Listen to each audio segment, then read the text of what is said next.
what the madness of today, what has happened. You remember last time Israel attacked Beirut in Dahia. Again, today they attacked Beirut in Dahia. And the outcome, the same thing. Last time they attacked, they were supposed to assassinate some Hezbollah forces, which failed, totally failed. Today, the same thing. They have failed to assassinate Hezbollah forces or commanders, but they killed civilians, ordinary people. Again, at least one or two killed, or four of them were injured by the attack. It was a huge, by the way. I don't know if you watched the footage of that bombing. It was a huge bombing, and you see the explosion coming to the street and destroying the building. And then what was happening in Iran, we had Qatari delegations in Iran trying to bring the two sides together, final negotiations, details being discussed in Iran. And right after the attack, Iran said, we're going to respond hard. And the United States, Donald Trump said he had a phone call. He had two phone calls today. One of them in the initial hours right after the attack, he said, we were supposed to sign the agreement this morning. Then Israel carried out that effing attack in Beirut. I couldn't believe it. Bibi has no effing judgment. I told him I was very unhappy. Then later on, he said he talked with Iranians. He said, don't attack Israel because you're gonna ruin everything. And then we know at the same time there were various talks between the two sides through Qatari delegations, because Qataris are there in Tehran as we talk, trying to do everything, their best to bridge the gap between the two sides. But the problem is, so far, whatever Donald Trump tried to do, he said, I'm going to lift the blockade unilaterally. I'm going to pay you $12 billion not to attack, just to avoid the attack on Israel. I don't know why he's so concerned about Israel, because if he sees how Israel is trying to destroy everything, if he's honest in the way that he's negotiating, he's talking about the deal between the two sides. So if Iran punishes Israel, that would help him, because Israel has to learn, if the United States is achieving, he said the same morning that he wants to sign the agreement, Israel attacks Lebanon to destroy everything, basically, and then he's tried to offer Iran, we're going to do this, we're going to give you the frozen asset. Iran said, no, our allies are not for sale. And from the head of Iranian National Security Council, what he said, that we're going to respond because Lebanon is our soul, and violating the Iran's red line will not be tolerated. I think in the coming hours, we're going to see huge, massive attacks on Israel. It seems that it's going to be in the northern part of Israel. But looking at what's going on, and what is your understanding of that?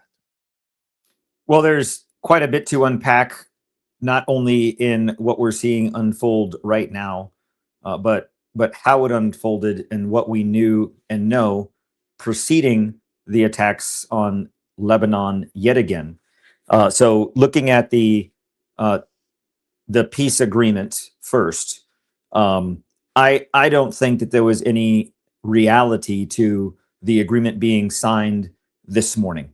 The signaling from Tehran, from the leadership within Iran, was that the excitement of a negotiation or a deal, or the MOU, which really is a memorandum of understanding, is really just that. It's a memorandum that lays out understanding between the two parties of, this is how we are going to proceed.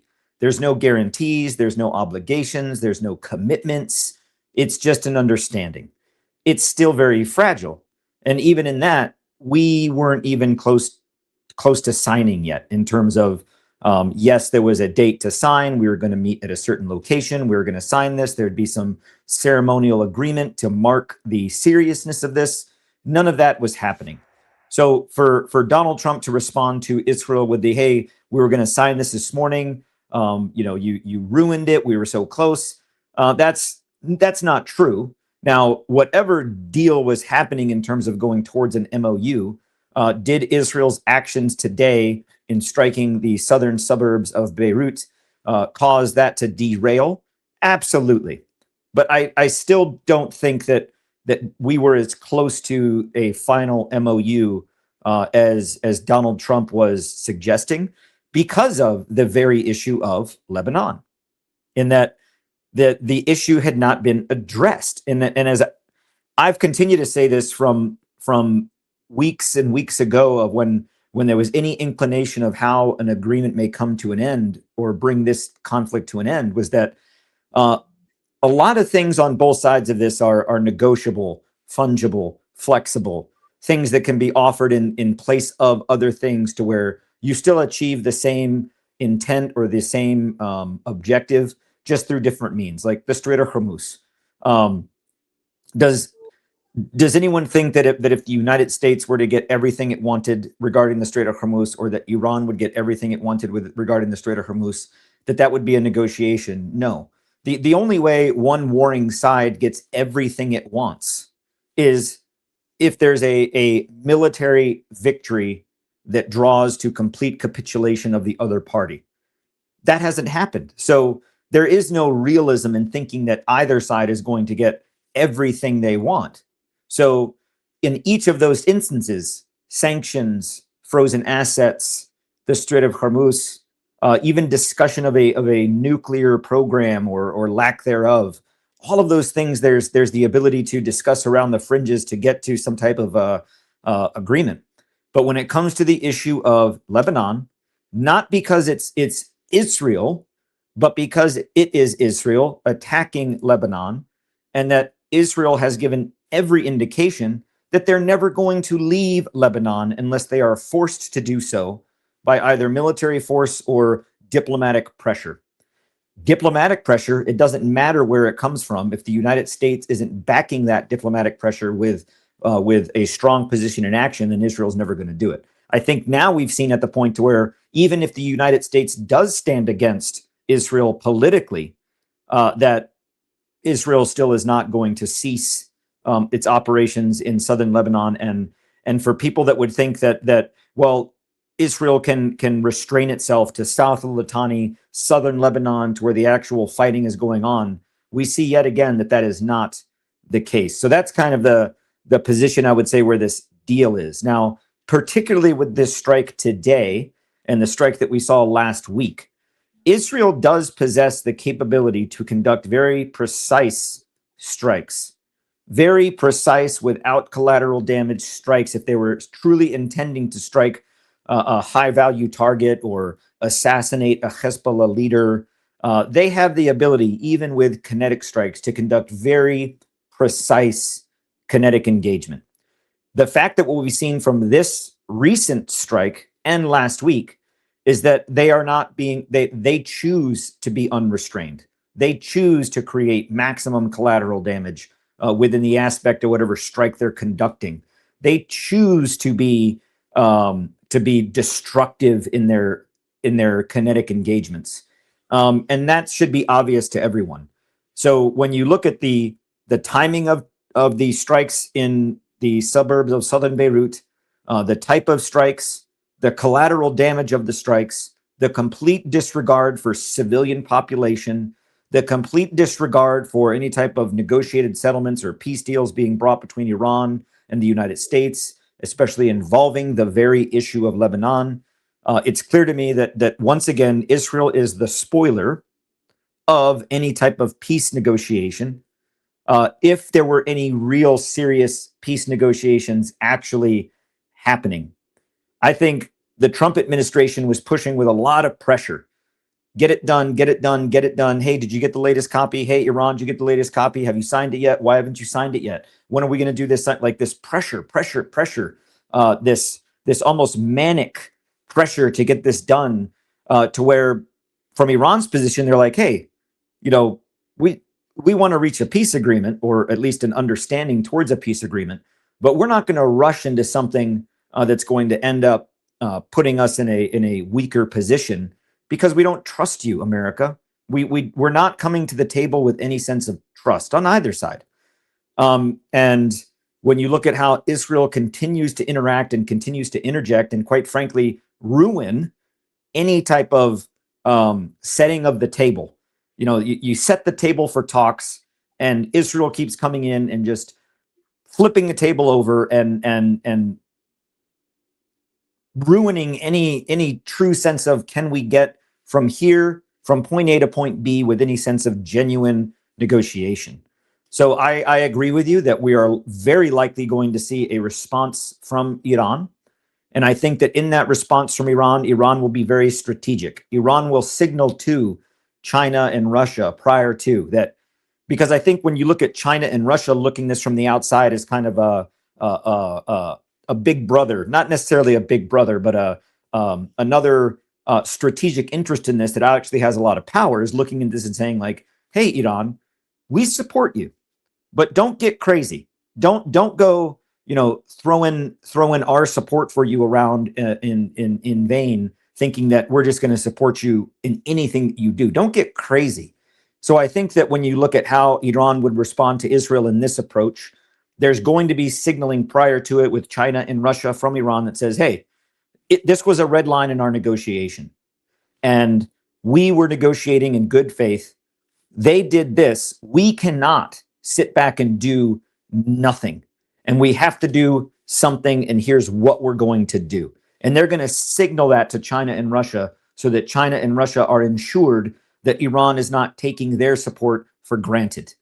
And then Iran, probably through Pakistan, will have some type of messaging to the United States along the lines of, you know, hey, this is why we don't trust you. This is why any type of negotiation you bring to us that you are in a hurry to sign, why we take our time in looking at it, because we don't trust you, because we also do not trust Israel, and your two interests are intrinsically linked. So these strikes that we're going to counterstrike in northern Israel, maybe even some hits in Tel Aviv to take out some Israeli leadership. At a certain point, Iran is going to take the gloves off again and strike Ben Gurion Airport. It's a shock to me that they've demonstrated this much restraint thus far. But you know, I think, will they strike northern Israel? Yes. Is it possible that there could be some strategic targets in Tel Aviv where we could see strikes in Tel Aviv as well? Potentially. Yeah. He said just moments ago what Donald Trump said to Wall Street Journal, that he plans to soon announce that the United States has reached a deal with Iran through Tehran. You know, by the way, Tehran is emphasized in this talk with, in this report of Wall Street Journal, that Iran has not yet confirmed the acceptance of the agreement, but Donald Trump wants to announce it. I don't know what does that mean so far. But Bibi, we have the second phone call today with Bibi, and again, Bibi trying to explain what's going on. Why did Israel try to attack Dahia, and what was the meaning of that? But after all, Donald Trump says Bibi is okay in this report on Wall Street Journal, that Bibi is okay with the deal between Iran and the United States. So if he's okay with the deal, what does he need to attack Dahia? First question. Second question, he said today, he said Israel is not going to withdraw from Lebanon, which is part of the deal. Israel has to withdraw totally from Lebanon. These are huge issues for the Trump administration. Do you see any sort of, you know, move or any sort of leverage at this particular moment that Donald Trump would be able to convince Benjamin Netanyahu to withdraw from Lebanon while he's attacking Lebanon? Today, he was attacking the southern part of Lebanon. He was attacking Gazans, Palestinians, West Bank, and in Dahia, in Beirut. Just imagine what the Israeli government is doing. Looking at the scene, it's just this. It's all about madness with the administration, with the Netanyahu administration. And how can you convince such a guy, such an administration to stop everything, not only stopping the war but withdrawing from Lebanon? Well, I think it's very clear over not only recent events, but in time since the UN mandates for Israel to leave Lebanon, that Israel isn't going to leave Lebanon. Not then, not now, not in the future, unless forced to through some type of military means. Political and diplomatic means will not be the ticket to Israel leaving Lebanon or leaving Sheba Farms of the Golan Heights or leaving occupied areas of the West Bank or leaving Gaza, or at least returning to the positions within Gaza that were agreed upon in this ceasefire deal of UN Resolution 2803 months ago that we've all long since forgotten, because the ceasefire in Gaza is such a lie and never existed. So when you look at Israel's intent to actually withdraw or to cease operations in Lebanon, in the south, but also we've seen that they'll at a whim strike in the north.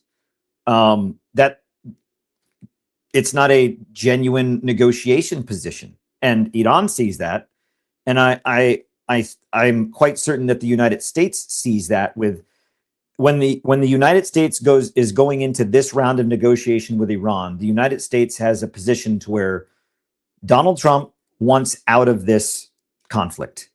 And when I say that, some people say, no, he doesn't. Look at how he continues the war. Donald Trump wants out. Whether the way out is to fight his way out, to get a military capitulation from Iran, or to make a deal. And he's tried both. But the bottom line is he doesn't want to continue this to try to get more of a negotiation or leverage. He wants out. And this deal was the most likely and closest to a way for Donald Trump to punch his ticket and get out. Would it be a lasting negotiation? No. Would it bring actual peace to the region in terms of what we see between Israel and Lebanon, or Iran and Israel with the aspects of the resistance? No. But it was surely a way for Donald Trump to punch his ticket, to at least get out and say, hey, we did our part, we're out. Whatever else happens, that's between y'all. And we'll figure out our position with Israel going forward. But in terms of the greater war, not our problem anymore. Israel is not going to allow that to happen. Israel is not going to allow the United States to tiptoe its way out of this without putting skin in the game and a commitment to either continue backing Israel or make it very clear that they are not. Donald Trump's not going to be able to gray area or walk on eggshells out of this. Iran will not, or excuse me, Israel will not allow it. And Iran is not going to allow Israel to get away with it. So as much as Donald Trump wants to wish this away with either now he's at the threshold of a deal, and again, you see it almost, I would call it desperation, the desperate approach of Donald Trump in, we're there. I mean, last Thursday, right? Thursday evening of last week. So 4 days ago, hey, breakthrough, big news. The deal's done. Everybody's agreed. All we're waiting for now is for the Sharpie pens to be delivered so we can all sign it. This is a done deal. And then we go into Friday. Hey, it's still a done deal. We're still working out some pieces, but hey, this thing is all but signed. This thing is good to go. And then later on Friday morning, Donald Trump is then responding with, Iran is they're liars. They're not good negotiators. They negotiate in bad faith. They don't want this to end. And then by Friday lunchtime, everything's good again. Oh, we're back on track. We're going to sign a deal. And then by Friday evening, we're going to close this thing up by Saturday. We're definitely going to sign it Sunday. And here we are, Sunday, and we are nowhere closer to this thing being signed than we were Thursday. And in fact, I would argue that based on what we've seen this morning with the strikes yet again in southern Beirut, that we're now even further away from this memorandum of understanding being agreed upon and signed, because now the intent of Israel to continue strikes in southern Lebanon last week is an indicator of, okay, that's concerning, but they've done it again. So now they've established a clear pattern. And the United States is going to have to decide, are we just going to continue into this escalation, de-escalation, tit for tat war until one or other side is capitulated militarily to where there's just a total surrender, which isn't going to happen? Or are we going to pick the side of diplomacy and make a deal, which involves having to put Israel in, kind of in their place? Yeah. Here is just breaking. Here is Pakistani Prime Minister Shehbaz Sharif. He says that a deal has been reached between the United States and Iran that the official signing will be on Friday, June 19. It's going to be on Friday in Switzerland. He says both sides have declared immediate and permanent termination of military operations on all fronts, including Lebanon. The problem is, as Wall Street Journal just moments ago reported, that Iran deal is expected to include a ceasefire for Lebanon that gives Israel the right to respond when attacked. This is the problem. I think the basic problem is here. When attacked, what does that mean? Is it going to be the attack on Israel? Is it going to be attack on Israeli forces in southern part of Lebanon? Because as long as the occupation is going on, Hezbollah is not going to back down. They're going to attack Israelis. They're going to attack Merkava tanks. They're going to attack air defense batteries, Israeli soldiers. That's going to go on. And today we had various reports. Hezbollah is capable of shooting down drones, Israeli drones, and their drones are getting through the air defense system. Their air defense system is not capable of recognizing them because, I don't know, because of the size of the drone, because of the altitude of the drone, the way that they're flying over and hitting the targets. And Israeli soldiers, we had 2 Merkava tanks, at least yesterday, being destroyed because there was an attack on a group of Merkava tanks in southern part of Lebanon. 2 of them were destroyed. This is the reality. So if you want to support Israel in their occupation of Lebanon, and then you say if they're attacked, they're going to respond, this is the recipe for continuous war. And you cannot put an end to any sort of war in southern Lebanon. Your understanding of that? Yeah, the aspect of Lebanon and Israel's responses to is always a great question, and it should be a question on all sides. I know that Iran is certainly questioning the genuineness of what Israel is saying. Is Iran doesn't trust Israel. Israel doesn't trust Iran. Iran doesn't trust the United States. The United States doesn't trust Iran. The United States doesn't trust Israel. Israel doesn't even trust Israel. So when you look at the all of the aspects of this mistrust, how do you go into a negotiation based on trust when there's no aspects of trust? You have to have guaranteed, show me the money, show me the proof before we go forward with any type of an agreement on, for example, if between now and Friday, and this is such a, what, anyone should now look at this and see, like, come on now, this is ridiculous. Thursday, we're signing the deal Friday. Friday, we're signing the deal Saturday. Saturday, it's for sure on Sunday. It's a done deal. Pop the champagne. This is a done deal. And now we're saying it's going to be Friday the 19th. Like there is no deal. There is continuation of wanting a deal. You don't have a deal when the main aspects of a deal are not yet negotiated. You have discussions, you have talks, but that's not a if you sit down to buy a house and you're going to sign the closing documents and it's the day to close on your new house and you don't yet know a percentage rate or a monthly payment or are you doing a 30-year, are you doing a 15-year? If none of that has been negotiated, you're not sitting down to close on a house. It's just not true. So when you look at this, where we stand now it's going to be next Friday. Okay, a lot can happen between now and next Friday. And if you're trusting Israel to show restraint, then next Friday will never come. This is completely ludicrous in terms of no one in the world should be thinking that this is serious in any way. And I know that Iran is not taking it seriously in terms of an actual intent to negotiate and agree.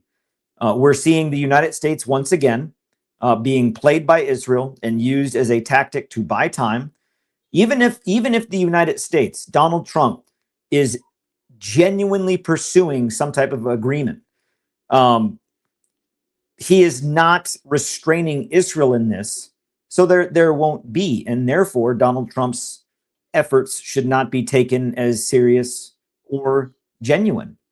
And if between now and Friday, if we were to see some concrete evidence of things to where, across the board for everybody in play between now and Friday, okay, by this date and by this time, Iran must release or uncontrol militarily aspects of the Strait of Hormuz, and we need to see some flow of cargo without impediment. And the United States is going to release frozen funds, not through a cutout, not through a fake process, but actually genuine and official. And Israel is going to begin like actually leaving Lebanon. Like, show me evidence that Israeli forces are actually leaving, not establishing a buffer zone, or not just they stop shooting for a while, but they're actually leaving. And that's a first step. Let's say that happens by Tuesday. And then by Thursday, you have the Strait of Hormuz is free flowing. The Iranian and Omani administrative control is transparent to the rest of the world, other than some upkeep fees. Certain sanctions have been lifted, and Israel has completely withdrawn from Lebanon. Then I would say, okay, well, now there's the possibility of some signing on the dotted line to happen by Friday. But if we're just going to continue to talk about what we should do, about what we could do, but nothing actually physically happens in an environment of zero trust between the negotiation parties, nothing's going to happen by Friday. We're just going to continue to continue kicking the can down the road, and at any given time, Israel will do something to derail this entirely. And again, I don't think from what we saw today, I think that there will be an Iranian response. And from that Iranian response, the United States will attempt to blame Iran in saying, hey, they did this strike, but we agreed that we were all just going to like not respond, not shoot back, not do this, not do that. Iran is breaking the deal. And if you're Iran, you say, well, an inherent and intrinsic part of this deal was that Israel would not do that, and they did it, even amidst the negotiations that we're having about that very topic. So yeah, this is not a good faith deal. So I think that we're going to see Iran respond to these strikes, and I think that the United States is immediately going to take on a position of oh, look, Iran is trying to ruin the deal, when in reality, Israel has and is and will continue to undermine any negotiation that in some way may force Israel, at least diplomatically, politically, to leave Lebanon. I don't think Israel intends to, nor will they.